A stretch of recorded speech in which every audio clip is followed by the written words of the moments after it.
नर्मदे हर नर्मदे हर नर्मदे हर. आज आपल्याकडे रवी थोडके आणि रसिका थोडके आलेले आहेत आणि रवी थोडके यांनी नर्मदा परिक्रमा केलेली आहे. तर नर्मदा परिक्रमा करताना पहिल्यांदा घरची परवानगी घ्यावी लागते.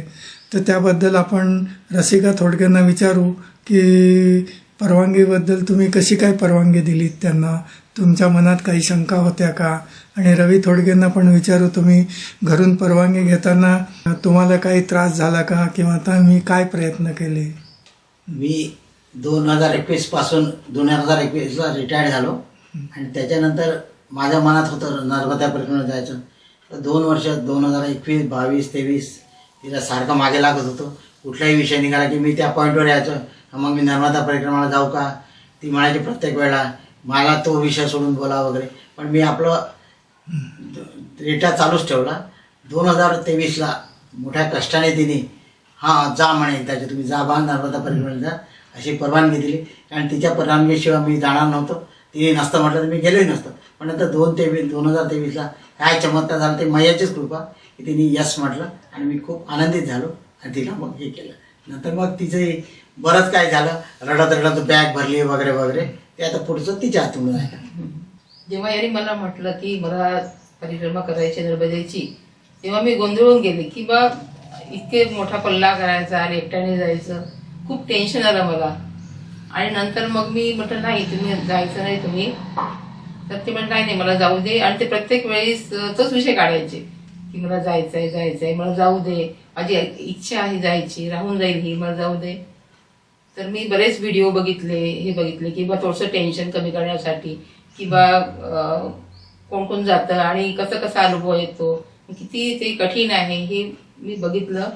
पण तरीही मला खूपच टेन्शन होतं की बा एकटी जातील आणि पुढे काही प्रॉब्लेम आला तर कोण साथ देईल यांना. तर मी नाहीच म्हणाले त्यांना, नाही तुम्ही जायचं नाही. 2 वर्ष मी नाही. मग शेवटी यांनी समजून सांगितलं मला की आत्मोन्नतीसाठी हे जे षडरिपू आहे हे शरीरातनं काढणं आवश्यक आहे आणि ते इथे निघत नाही, ते आपल्याला परिक्रमेत जाऊनच निघतात. आणि तिथले जे आहे प्रेमळपणा, तिथलं दातृत्व जे आहे, तिथलं त्याग भावना आहे ती घेऊन यायची आणि ती समाजामध्ये पेरायची. हे याचं गमक आहे समजून सांगितलं. आणि तेव्हा मला ते पटलं की खरंच हे करणं आवश्यक आहे आणि यांची इच्छा आहे. तर यांच्या अध्यात्मामध्ये मी आड नको यायला आणि मोठं मन करून मी त्यांना होकार दिला. आणि मग तरी म्हणजे तेव्हा ते मी हो म्हटलं, फिजिकली तर हो म्हटलं, पण मनामध्ये मी सारखी तो दिवस आठवायची हे गेल्यानंतर कसं. आणि पूर्ण सामान भरताना रडत रडत मी बॅग बरोबर भरली, पण रडत प्रत्येक निघेस्तोरी मी कोणत्या फंक्शन, आमच्याकडे फंक्शन होतं त्या फंक्शनला पण गेली नाही.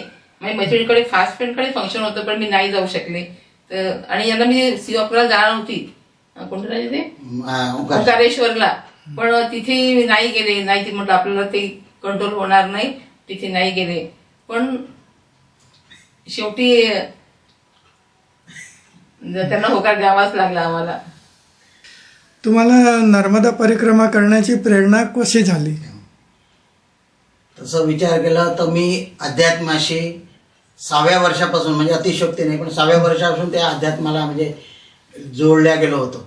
पण कालांतराने 2015मध्ये चितळे ताईंची मी VCR CD पाहिली आणि त्या CDमध्ये त्यांचं ते अनुभव ते पाहिलं आणि तेव्हापासून माझ्या मनात आलं की आपण परिक्रमाला जायचं.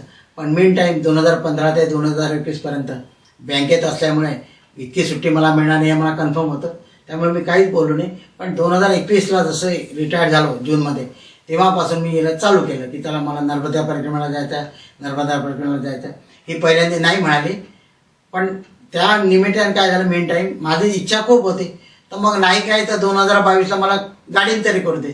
पण 2022ला मी गाडीने सुरुवात केली आणि ती 15 दिवसाची परिक्रमा केली. त्यातले 2 अनुभव खूप सुंदर आहेत.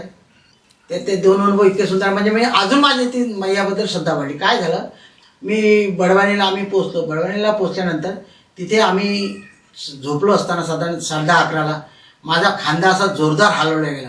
मी खडबडून जागो झालो आणि मी पाहिलं तर आजूबाजूला सगळे झोपले होते, पण कोणीतरी खांदा हलवला होता आणि मला कोणीतरी उठवलं होतं 100%. तर मी एकदम खडबडून जागलो. मला खूप हे वाटलं, अरे बापरे म्हटलं हे काहीतरी साक्षात्कार झाला म्हटलं. पण तरी नर्मदे हर म्हणून पुन्हा झोपी गेलो. मेन टाईम महेश्वरला आलो. मी महेश्वरला आल्यावर तिथे पुन्हा झोपलो असताना मला स्वप्न दिसलं. स्वप्नात मला ती एक लहान मुलगी दिसली आणि ती सगळी घरात फिरत होती. आपलं हे घर दिसलं आणि या घरात फिरत होती.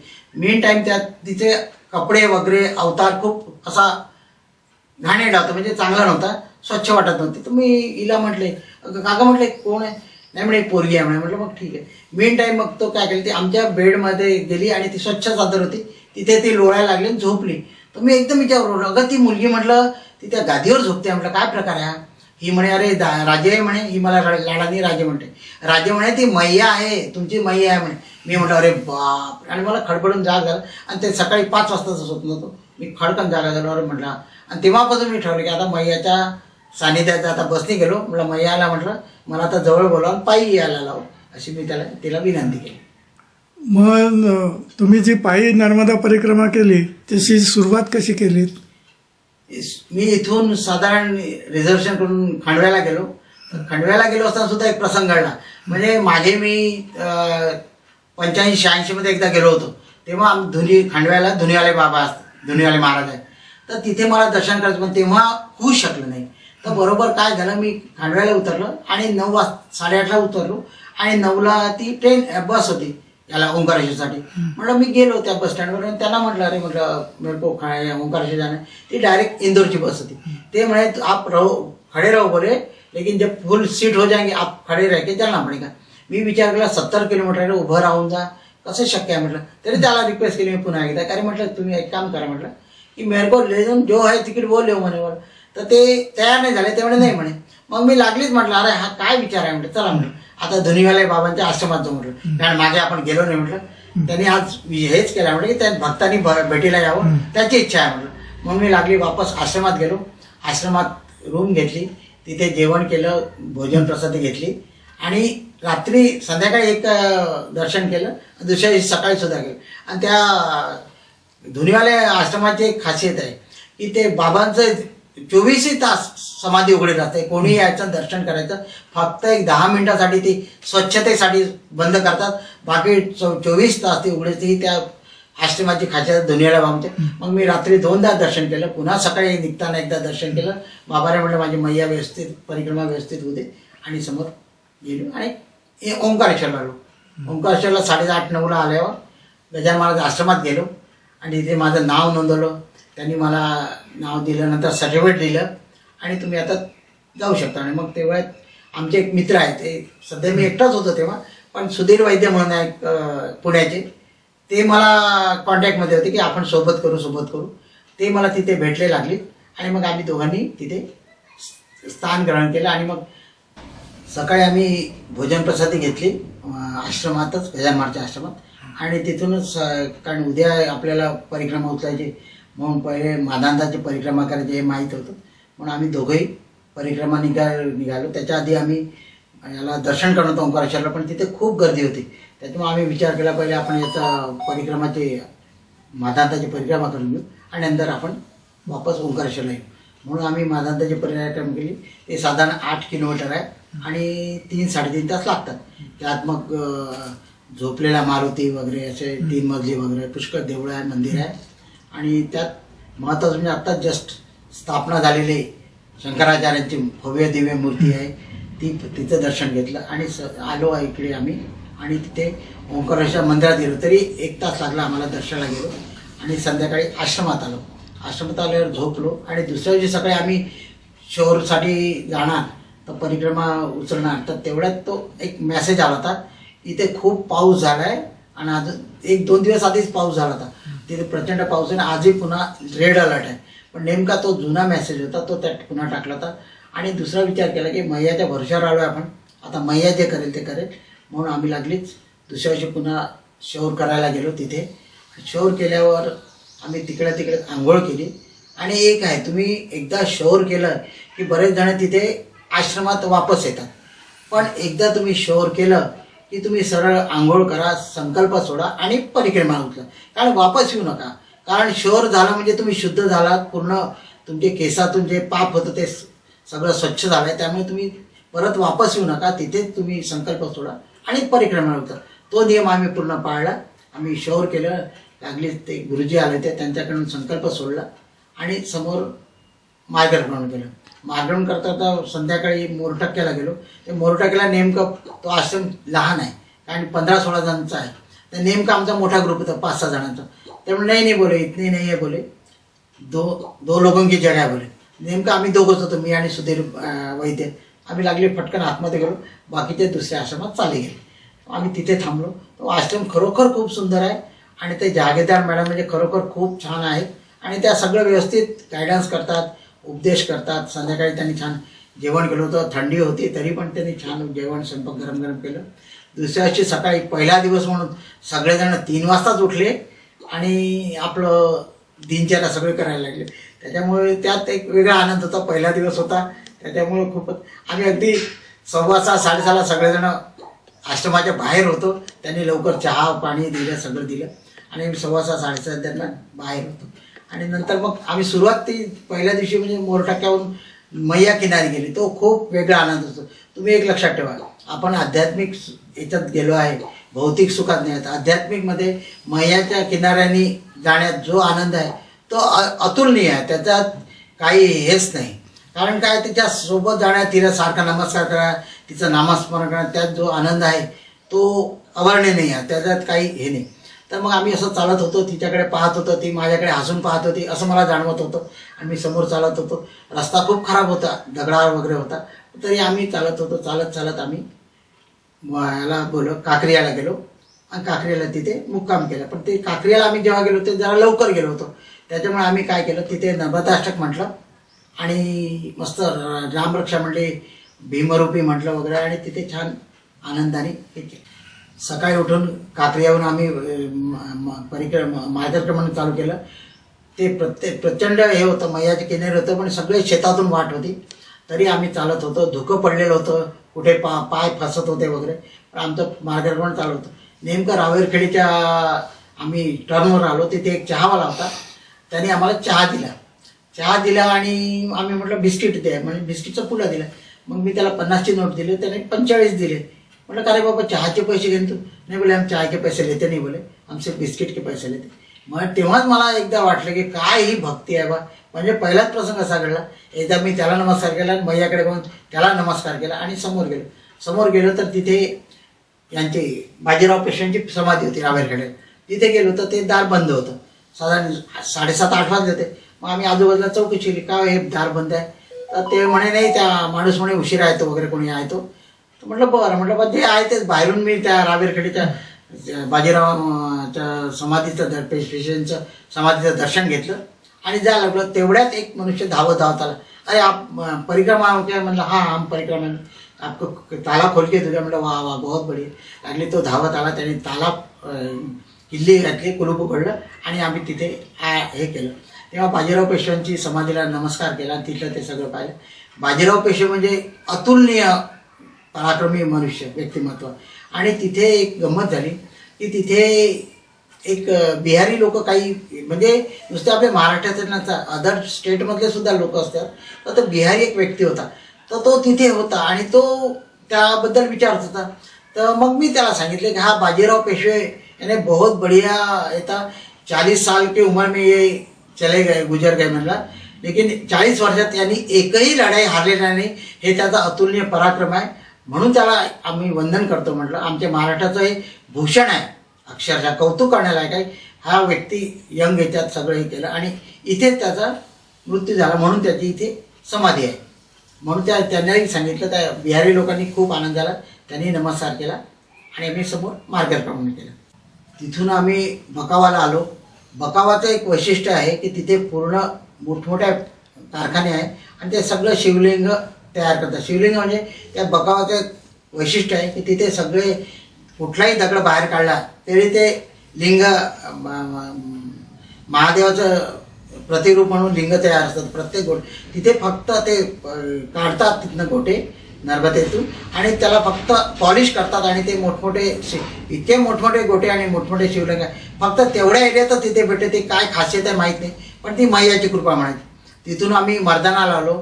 मर्दानाला आम्ही आलो तर तिथे खूप सुंदर आश्रम आहे. एकदम मर्दानाला बाजूलाच मैया आहे. इतकं मोठं भव्य दिव्य पात्र आहे.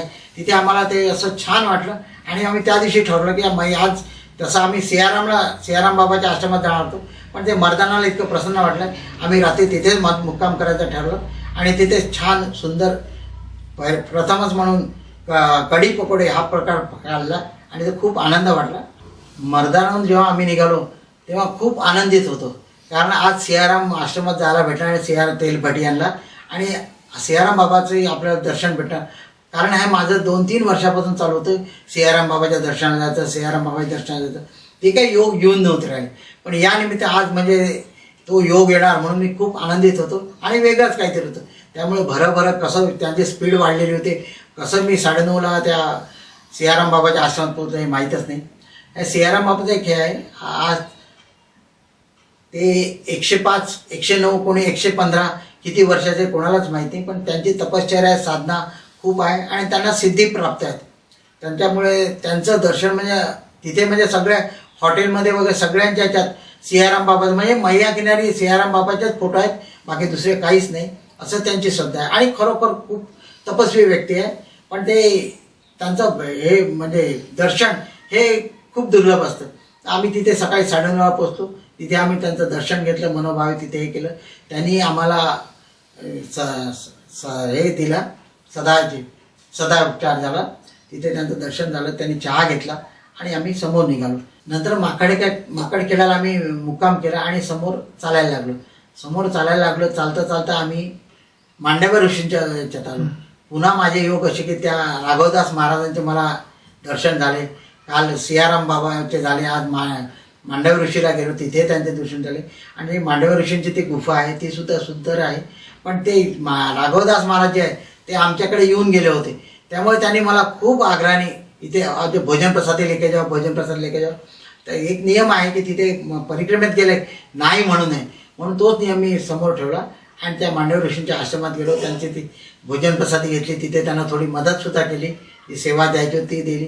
ते खूप खुश होते, आनंदी होते. बाकीचे परिक्रमा असते तिथे सगळे जेवले आणि समोर मार्गक्रमण चालू केलं. आम्ही असंच एकदा असं चिचलीला चाललो होतो सकाळच्या वेळेला. तर जात असताना आम्ही थोडा रस्ता चुकलो आणि समोर गेलो. तर ती मैया एवढी काळजी करते की लागली, एक शेतातून मनुष्य आला, अरे नर्मदे यार माताराम आप इधर किधर जा रहे हो? म्हटलं नहीं हम इधर आगे चिचली को जा रहे हैं. तर नहीं बोले वो पीछे से रस्ता आहे बोले आप सगळे. मग आम्ही पुन्हा मागे आलो 1 किलोमीटर आणि मग चिचलीच्या रस्त्याला लागलो. चिचलीला जात असताना मधात उशीर बरं झाला होता, त्यामुळे खूप भूक लागली होती. तर भूक लागली होती तर ते आमचे सुधीर वैद्य जे आहे त्यांच्याजवळ थोडंसं ड्रायफ्रूटचं ते खाल्लं, तरी पण आम्हाला भूक लागली. म्हणून आम्ही मधात आम्हाला एक महादेवाचं मंदिर लागलं. तर मंदिर लागलं, तिथे भूक लागली होती आणि तिथे एक मला केळ दिसलं. म्हटलं आता नर्मदे यार, आता आपल्याला भूक लागली, म्हटलं आपण केळ खायचं म्हटलं. पण म्हटलं आपण 2 जण आहे, म्हटलं आता कसं होणार, म्हटलं एकच केळ दिसत होतं तिथे. म्हणून मग मी थोडं असं भिरभीर पाहिलं, तिथे दुसरी एक मूर्ती हे होती, मैयाचं मूर्ती होती, तिथे दुसरं केळ दिसलं. अरे वा म्हटलं मस्त झालं.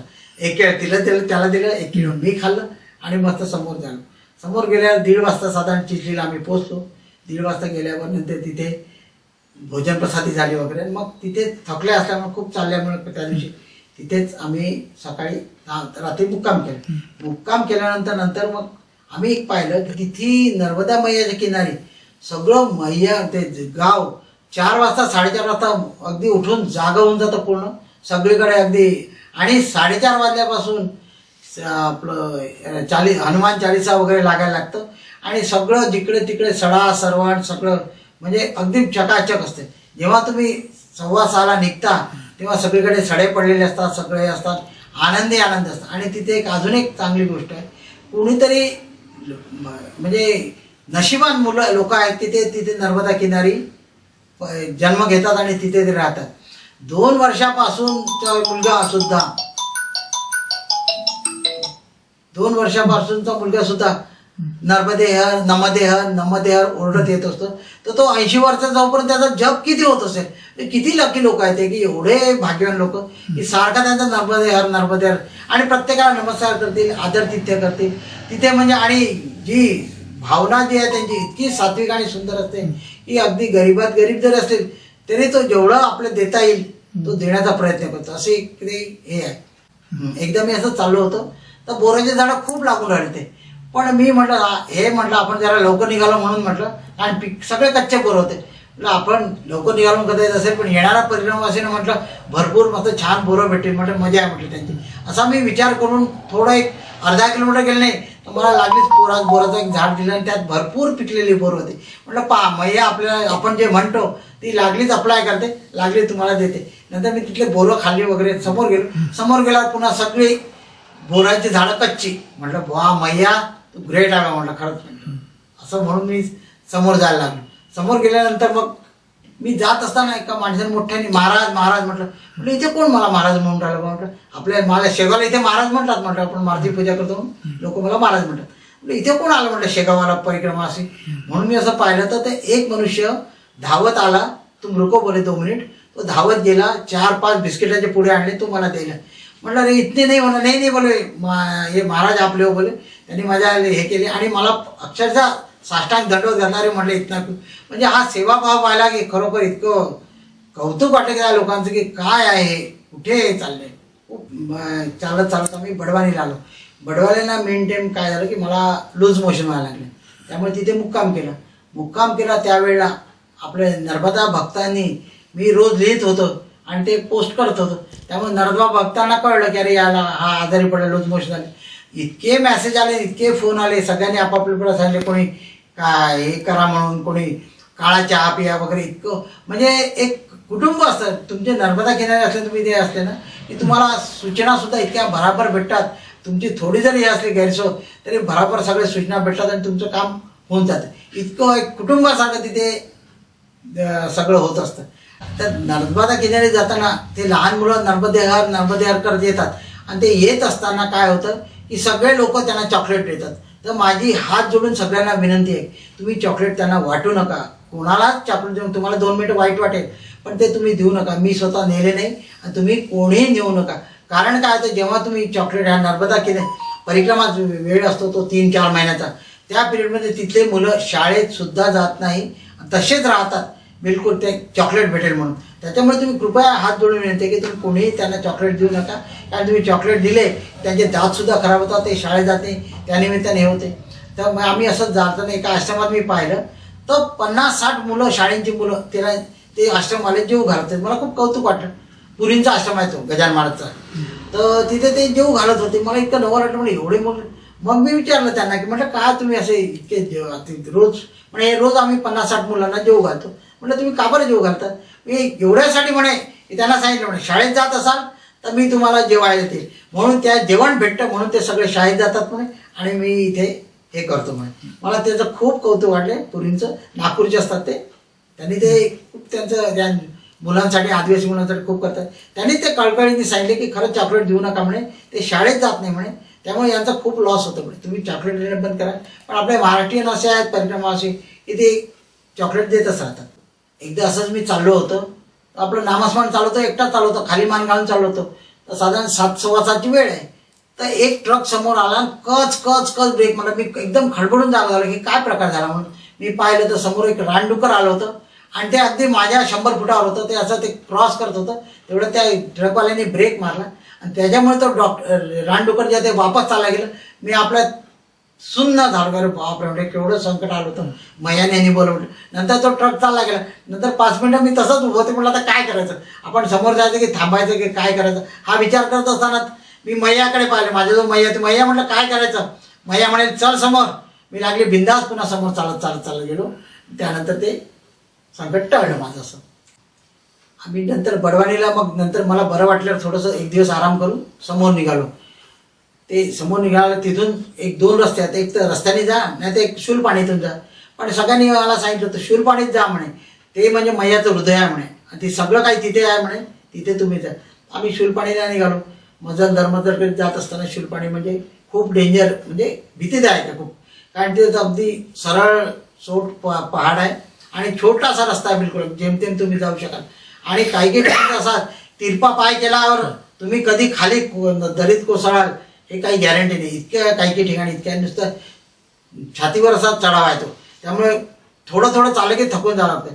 त्याच्यामुळे काय झालं की एकदा एका ठिकाणी असं होतं की अगदी तिरपा पाय पडतात आणि सगळा तो मुरुम जो होता भुसभुशीत झाला होता रेतीसारखा. तिथे जर का तुम्ही काडी बरोबर रोवली नाही किंवा पाय जर घसरला तुम्ही खाली बिलकुल पडणार.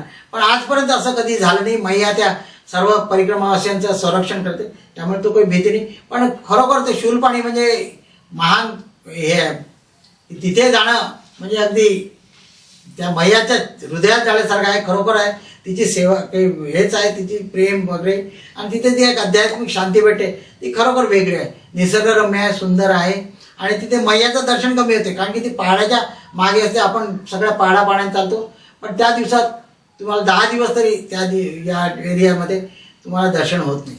आणि शूलपाणीत एक वैशिष्ट्य आहे, किती नास्तिक जरी असला तरी ते इतकं भीतीदायक प्रवास आहे की प्रत्येक जण नर्मदेहर नर्मदेहर नर्मदेहर हा जप करतो, किती नास्तिक असो तिथे. म्हणजे इतकं, आणि तेवढ्या उंचावर सुद्धा एक बाई तिथे पाणी देत होती बिचारी. आम्हाला इतकं नवल वाटलं, एवढ्या उंचावर आपण जाऊ शकत नाही, आणि ती बाई हांडा घेऊन येत होती, सगळ्यांना पाणी देत होती.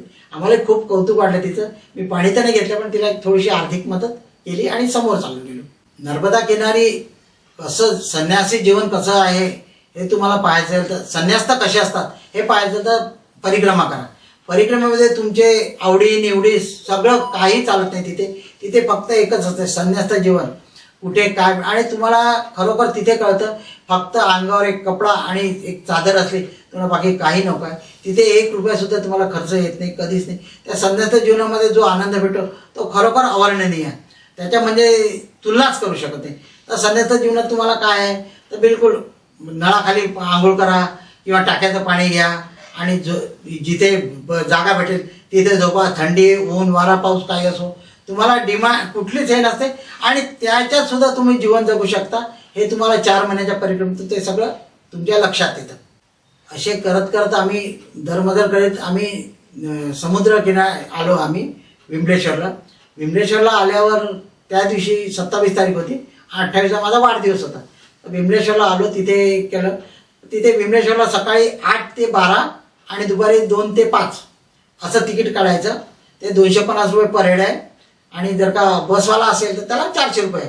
तर 250 रुपये मिनिमम 5 जण पाहिजे तुम्हाला, आणि 5च्या कमी असेल तर मग तुम्ही कुठल्या तरी ग्रुपमध्ये जॉईन होऊन जा. आणि त्या ग्रुपला फक्त तुम्हाला आधार कार्ड पाहिजे एकाचं कोणाचे. त्या ग्रुपमध्ये 10, 20, 50 किती चालतात, फक्त ते आधार कार्ड पाहिजे. आम्ही तिथे मग तिकीट काढलं, आणि आमची परिक्रमावाल्यांची ही जी होती नाव ती रात्री 2 लाईन होती. रात्री 2 लाईन होते. मग आम्ही थांबलो तिथे. जेवण काय थोडंसंच केलं की लाईटमध्ये, की जेणेकरून त्रास होऊ नये, रात्री 2ला जायचं आहे. तर तिथे सगळ्यांनी सांगितलं की 12 वाजता निघायचं. पण मैया भक्त म्हणजे असे की लागली त्यांना घाई राहते, ते 9:05च चालायला लागले त्या समुद्रकिनारी, आणि विमलेश्वर क्रॉस करून. आणि पाहिलं तर आम्ही 12ला जाणार होतो, पण 10, 10:30ला सगळं आश्रम काम झालं, तरी आम्ही 12पर्यंत थांबलो. आणि 12ला गेलो आम्ही तिथे. 12ला गेल्यावर पाहिलं तिथलं वातावरण इतकं हे होतं. तिथे नुकतंच एक शिडी लावली ती लोखंडी, जस्ट या प्रोग्राम झाला आताच त्याचं उद्घाटन झालं होतं. तिथे शिडी लावली ती. पहिले ते बांबूचे कथडे होते, ते खूप डेंजर होते की ते कधी तुटायचे पडायचे वगैरे, पण ते लोखंडी सळे लावल्यामुळे ते खूप सोपं होतं. आणि तिथे एक होतं बसवाल्यांना प्रायोरिटी, त्यांना नर्मदा परिक्रमावासी जे आहेत त्यांना पहिले आहे, नंतर आहे. तर आम्ही असं चढत गेलो. तिथे प्रचंड तिथे गर्दी होती, अंधार होता, पण तेवढे याच्यात परिक्रमावासी मस्त कोणी नाचत होतं, कोणी भजन करत होतं. थंडी भयानक होती रात्री 1 वाजता, पण कोणी आपल्या याच्यातून कवंडलमधून चहा करत होतं. अशा सगळे व्हेरायटी चालू होते, सगळे आनंद होतं. असं कोणालाही हे नव्हतं की आपण कसं आहे इथे जंगलात फसला. तो त्याच प्रत्येक जण परिक्रमावासी एक आहे, पण प्रत्येक क्षणाचा ते आनंद घेत राहतात, समोर जात राहतात. कोणी कोणासाठी हे नाही करत, चालले समोर. मग रात्री 2 वाजता जशी भरती आली तशी आम्ही सगळं नावेत बसलो. रात्री 2ला आमचा प्रवास चालू झाला. प्रचंड अंधार किर्र, त्यात ती नाव चालू, त्यातनं पाणी आतमध्ये येऊन राहिलं, खूप होतं. करत करत 5:30 आम्ही याला पोचलो. आम्ही मिठी तलाईला पोचलो. तर मिठी तलाईला पोचल्यानंतर सकाळी आम्ही गेलो ते आश्रमात गेलो. तर तिथे भूक खूप लागली होती, पण तरी म्हटलं आता याचं बालभोग वगैरे असेल तर पाहावं. आम्ही स्नान केलं, पूजा वगैरे केली. तर त्यांनी 9 वाजताच ऑर्डर दिली की चला भोजन प्रसादी करू. आम्हाला इतका आनंद झाला, म्हटलं वागवा मैया, 9 वाजता तुम्हाला हे देते म्हणून.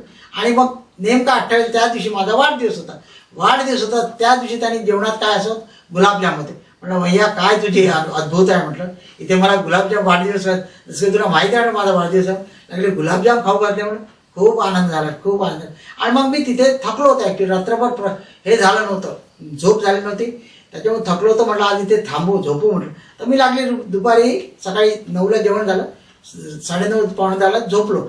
11ला जाग आला तर तिथे एक परिक्रमा असे तिथल्या आल्या आश्रमातला मनुष्य, आणि तो मला सगळ्यांना सांगत होता, यहाँ कोई रुकने का नहीं, रात को फिर आते हैं लोग तो यहाँ रुकने का नहीं तो यहाँ रुकते 2-2 दिन रहते, असा तो सूचना करत होता. त्यांना इथे थांबवू नका, तुम्ही जा, आता जेवण झालं असेल त्यांनी सगळ्यांनी बाहेर जा, म्हणजे समोर जा. तर त्या मीन टाईम तो माझ्या परिक्रमावासी, तो महाराष्ट्रातला, तो माझ्या ओळखीत होता. तो म्हणे तुम्ही थांबायचं थांबा म्हणे परिक्रमावासी, बाकीला जाऊ द्या म्हणे, तुम्ही थांबायला थांबा, तुम्ही थकलाय म्हणे रात्रभरापासून. ओळखीचा होता तो, म्हणे तुम्ही थांबा म्हणे. पण मी म्हटलं माझ्यासाठी म्हणून तुम्ही नियम नका तोड म्हटलं.